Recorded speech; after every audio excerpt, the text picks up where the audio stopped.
Ndinokudokezai mabuja akanaka tauya anonhaudza nyasi zuva rochigumi nonomwe mwedzi uno waiye kubvumbi wagono wagoburika vari kureketayo kutoti ewo ndikuzviziva baini zvakareketiwa naiye Chris Mutsvangwa achireketa kuti kwai goridhe rakabiwa ndirini gavhuna bhangi renyika. Chokwadi chaicho paribari kuchiziva kuti ndochipi, asi zviri pachena kutoti mabirwo akaita goridhe anoita kunyadzisa. Wakaita rokumora wakabva watakura tute kuenda naro kunze kwenyika. Ipapapa chokwadi chozano chinonetsera kuti chinochinja muchikuziva takakura tinyepiwa kuti mai mujuru wakabva wapfura ndege chikopokopo chikabva chagwa. Izvezvi wakazengovanzi aiwo waribe kumbogwisa chikopokopo zvakabva zvadii zvachinja nopapi makore ese azvamaisoimba. Kuno ipapa pachiri bari kuziva chokwadi nomanyepo. Asi rimwe zuva muchaona wachimhanya karikiriki iwo ana Mutsvangwa wawa kutiza kuti wabvunziwe, nekuti zvakadai ticharamba tichiwabvunza chaiko zvomapurisa. Hwamunangarwa nyasi watiwo wari kuburitsa wanhu kubva mujere wakati wande wande. Ipapa wati wari kuburitsa wanhu waita kugara mujere mhosva dzavo kana dzisiri mhosva dzakaomarara. Wagoti wano mhosva dzakaomarara wai wanoita sewakabhinya wakaponda wanoba wakapakata nevamwe wakadandando wari kuburitsiwa ba. Asi wari kuburitsiwa wacho wanofanira kunge mumwe wavo wapedza chikamu chibodzi pazvitatu chokugara mujeri kwawakatemerwa kuti wagare. Wakaburitsapo kare wadzimai, wakaburitsapo kare wamwe wapwere wari pasi pemakore 18, wakati nohwara wanochembere dzaano makore anopfuura 60 dzokuburitsiwapo kare. Nowakuhwaritsa waye wakunzi awa wahwara vachiribe zvimwe zvokuita. Iwawo wese wari kuburitsiwa pokare. Kwai kuno wamwe wango waita kuremara warimo mumajeremo wari kuburitsiwa. Paitapo kare wamwe wakatongewa kugara mujere upenyu hwese wakagara kumakore 20 zvichienda mberi wakuburitsiwa. Wakatongewa kupfa wakagara makore 10 wakuburitsiwa. Rekai tigoona ipapa tikundoimba kuti kunoburitsiwa mabhinya pwere akaita seuya ukuzoti iji uchiuya iye ndo zvatiri kuda kuti zvireke kugoitika pokare izvozvo. Tindori nayo munangarwa nyasi wangu wariko kwamurambinda kuchikoro chofundo yopasi chopuraimari waari kureketayo kuti eyo zvirikuitiwa pano zvisvinu nokuti panga pari kujahwa miti. Rekai tione kuti pawanobvapo wanosiya wajara imwe chere kana kuti zvinoenderera mberi chere zvokujara mitizvo. Dai wanhu wagoziva kuti kujara miti kunobatsira sei. Nanyasi tingadai tiri kuchema baa kuti kuribe miti kwazopisisa mhepo yedu yakasvipa chino miti inobva yabatsiridza kunadzirisa kuti zviite zvisvinu. Ukaona vanhu mudzimbamo wanogara waribe kana miti paumba zvichienda sei wachitsva nozuva kuti wakaisawo miti yomango, miti yomakotopeya zvinoita zvakadando wanoboyawo chokuti wagotiza zuva nacho. Wamunangarwapo kare wanga waripo wari kuparura yawanga wari kuti kwai isangano romabhizimusi pamurambindapo wanga wari kuparura ipapo pakaisiwa chibhorani chozuva chinogaya nomvura magetsi ozuva chichiitapo kare kwai chino matengi 2 aripo ipapo kuchengetera mvura. Wachibva watipo kare pamusoro pematengipo pakaisiwa hekitari bodzi rokuti rigoita mvura inodonhesera inoita kudonhesa tumvura tichiita kudonha inonzi pachirungu drip irrigation. Wakati iwo izvezvi wakutoringira kuti paitiwe gadhe ipapo. Rekai tione kuti zvinopera mushechere izvozvi. Watotiwo ewo zvichafanira kuti zviisiwe kuzvikoro zvinosvika zvipfumbamwe zvezviuru 9,000 schools pachirungu. Rekai tigozviona kuti zvinokoneka chere zviri kureketiwa kana kuti ndio manyautsa mukamwa areketiwa nayo wamunangarwa. Watiwo wamunangarwa kwai nyika yese ndiri kuikoka kuti iuye kuungana kwaMurambinda. Munondoziva kutoti izvezvi kureketa kuno wamwe watori kuita kutekaira kuenda ikweyo, wamwe ndevari kuda kuzama kumukira, wamwe vari kugodini zvese zvinenge zvida kuitika ipapo. Pakaita kunyangara. Wanhu tinotoziva mabhazi atomirira izvezvi kuti wanhu wauye wapinde watekaireketa kwaMurambinda. Kuri kuitiwa mhemberero kupemberera makore 44 44 pachirungu ukuzvitonga kwevanhu vatema, kuzvitonga kuzere asi kuzvitonga kwevanhu vatema. Tikaigoona ipapo kuti zvinenge zvimbopera zvakaita sei. Tikaita mamwe manyadzo atiita nyasi zvakaita kunyangara. Ipapa kwai kuno mumwe wedu anonzi Rafael Ngulube ana makore 35 35 pachirungu akabatiwa muSouth Africa mumu akapuwa makore 26 26 okugara mujere pachirungu.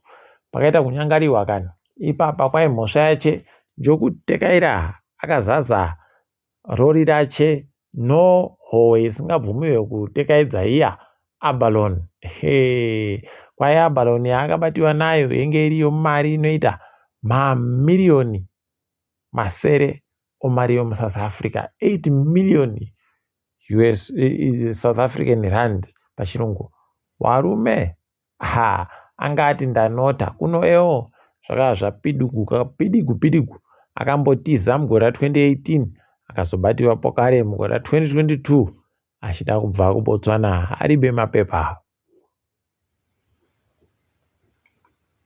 Nyaya yadzinga mutumbukawo kubiwa imba uya yaita kutsidzirira Prosper Bizwek nokuti ndiye ari kunzi ndiye nyakufunga nokuronga zvese kuti zvigoitiwa sei zvinoitiwa sei, mastermind pachirungu.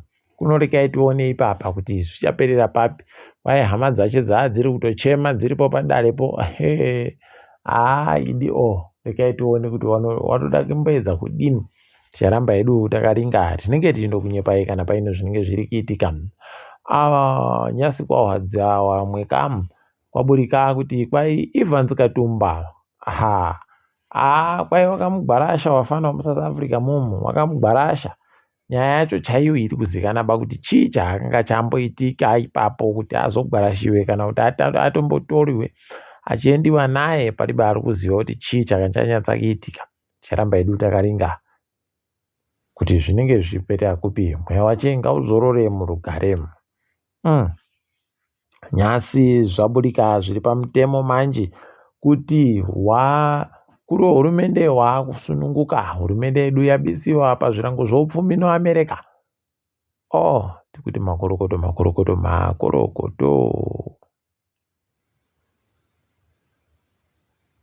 Hurumende ipapa yagototi yewo kwai Ziggy wedu uyu ari kusimba izvezvi wari kuita kunge wari kumupombera mweya chaiko.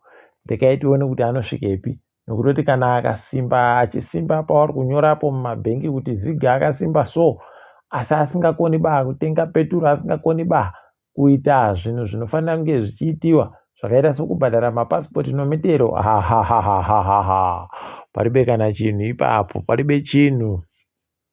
Rekai tigoringa kuti zvinenge zvimbopera nokupi, zvichipera sei. Zesa izvezvi yaita kuhwadziwa manje, magetsi airi kubika abva aita mashoma. Karibha nyasi wanga wari kuburitsa 130 chaiwo, 130 megawatts pachirungu. Nobva waona kuti pakanyangara. Apa awaburitsa ese muzuva ranhasi watiwo churu chibodzi no160. Apa tiri kuenda iko kunguva yekutonhorayo chando. Warume kunoita kunyangariwa chaiko.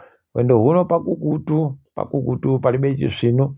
Wanhu vanoita kunjodo yomvura, njodo yonzara, njodo yomagetsi kuti nyange ukaboya chokujacho unosayapo kuchibika napo nokuti magetsiyo anenge ari kuita kutsvedza somiramba.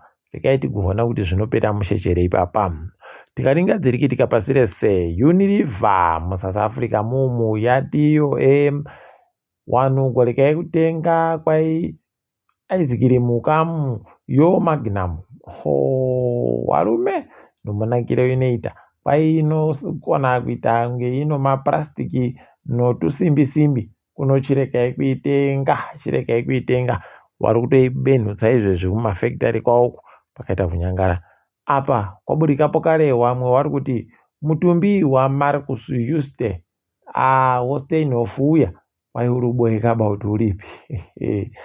Uyu wakabva watadza kuita zvakaitiwa vamwe kuti vanombonzi atowikiwa atodidi paribe izvozvo. Uyu abva aburika pachena kuti aiwa paribe kaaenda akaitoenda hache agere tatata kureketa kuno sokuona kwedu.